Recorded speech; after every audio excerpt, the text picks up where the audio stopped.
Casada con un hombre, con un desgraciado que me trató a punta de patadas, de golpes, y me hizo no querer estar con ningún otro hombre.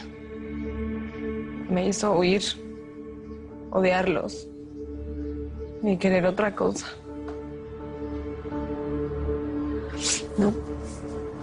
No me la quites. Pero es que no quiero que recuerdes nada que te haga daño. Por eso yo no sentí lo que tú sentiste. No sentí la curiosidad de estar con ningún otro hombre, ni siquiera con Javier. Y te hizo mucho daño. Me dolió tanto que perdí el sentido de anhelar la vida que siempre quise. Que aprendí a desear de niña. Un hogar, una familia, unos hijos. Mira, yo me casé con un profesor de la facultad, muchísimo mayor que yo, un médico psiquiatra, que poco a poco fue quitándome la alegría. Me quitó toda mi seguridad. Pero ¿sabe qué, Mona? Yo siento que aquí no voy a recobrar la memoria. Ni tampoco los recuerdos entre usted y yo. Así usted me diga que soy millonario y que soy el mayor exportador de oro azul del planeta. De verdad lo siento mucho, Mona.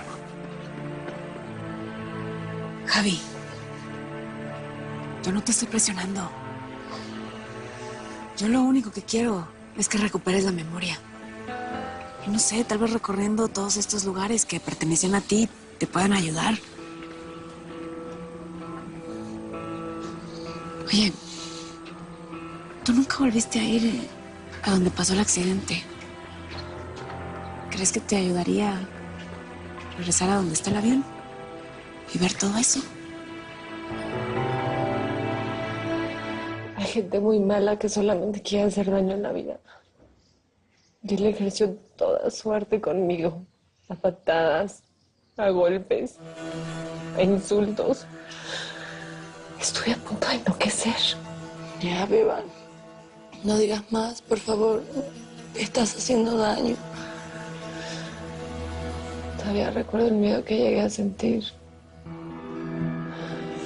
Sí, una asfixia y una impotencia de no saber cómo iba a terminar todo. Le agarré una repulsión y un odio a los hombres que yo empecé a hacerle infiel con muchas mujeres. Y te descubrió. Sí. Casi muero a causa de sus golpes.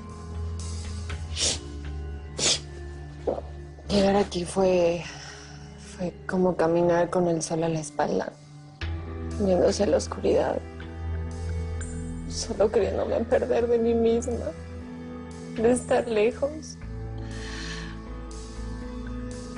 Por eso quise tomar a broma eso de estar con Javier, con nuestro Javier.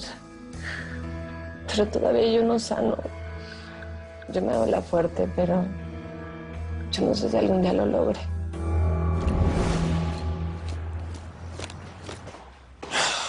¿Qué pasó anoche? Que nada más tengo recuerdos aislados. Tuvimos una bronca con el cabo. Ay, sí. Ese estúpido que no ha ayudado en nada con lo de Casillas. Y él también nos está reclamando eso. Parece que Castillo tampoco nos está funcionando. Y nosotros no le hemos dado del todo clara la información al cabo, señor presidente. A ver, préndele en el canal de Quintana Roo. Parece que hoy Jaimito empezaba con su campaña para la gubernatura del estado. Vale.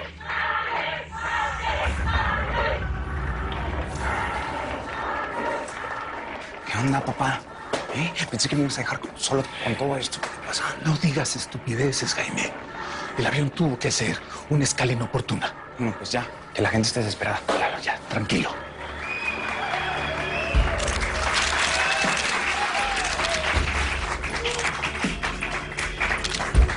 Muchas gracias por acompañarnos. Muchas gracias por esperar. Este evento es para que se nos unan a esta causa. Porque la gubernatura de Jaime Rosales, mi hijo, tiene una misión. Y esa misión es la de recuperar el valor natural incalculable que tiene Quintana Roo. Imaginen la vida privilegiada que pueden llevar nuestras familias viviendo en un paraíso. Y es por eso que me atrevo a darle a Jaime esta encomienda, para que ejerza y actúe en consecuencia, que lo natural no tiene precio, solo valor. Los dejo con el candidato Jaime Rosales, futuro gobernador del estado de Quintana Roo.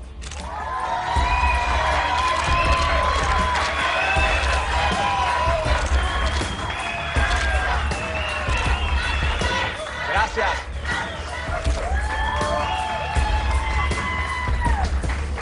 Muchísimas gracias. Me siento muy dichoso de contar con su presencia. Hoy vengo a decirles que estoy dispuesto a defender nuestro Estado con todas mis fuerzas, con toda mi convicción. Que voy a luchar en contra de esa política federal depredadora del medio ambiente que nos ha hecho tanto daño. Ya no más, señoras y señores. Voy a defender nuestro tesoro nacional, nuestras tierras, nuestras playas, nuestros mares. Mijo, Yo. necesitamos la ubicación en Dile. Greñas, que te pongas la pila, cabrón. Que en 2 minutitos, papá. 2 minutitos. Madre, cómo le falta el respeto al tiempo. Es un Dile que esta vez sí se lo voy a contar.